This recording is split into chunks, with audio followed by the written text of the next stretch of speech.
Ndugu mgeni rasmi, kampeni hii ya mazingira mikononi mwangu ni miongoni mwa kampeni ambayo inamkumbusha kila mwananchi jukumu la kutunza rasilimali za asili ni jukumu la kila mtu mmoja mmoja kulingana na eneo alipo. Mheshimiwa mgeni rasmi, kwa mfano, jukumu la upandaji miti katika ngazi ya kijiji, mtu anaweza ukajiuliza maana ya mazingira mikononi mwangu. Maana yake ni wewe, mimi mwenyewe, sio sisi.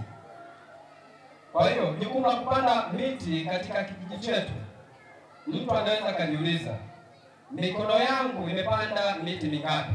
Au kauli yangu imepanda miti mingapi? Au imewezesha kupanda miti mingapi? Au pia mtu anaweza akajiuliza, uwepo wangu umesaidia kupanda miti mingapi? Ndio dhana ambayo ya uwajibikaji wa mtu mmoja mmoja. Ndugu mgeni rasmi, kupitia kampeni hii ina sehemu kuu tatu kiutekelezaji. Sehemu ya kwanza ni uzalishaji wa miche, vitalu vya miche, lakini sehemu ya pili ni upandaji wa miti ya matunda na vivuli na pamoja na mbao, lakini ya tatu ni usafi wa mazingira kwenye ngazi ya kijiji, kila kitongoji, angalau mara 2 kila mwezi. Mheshimiwa mgeni rasmi,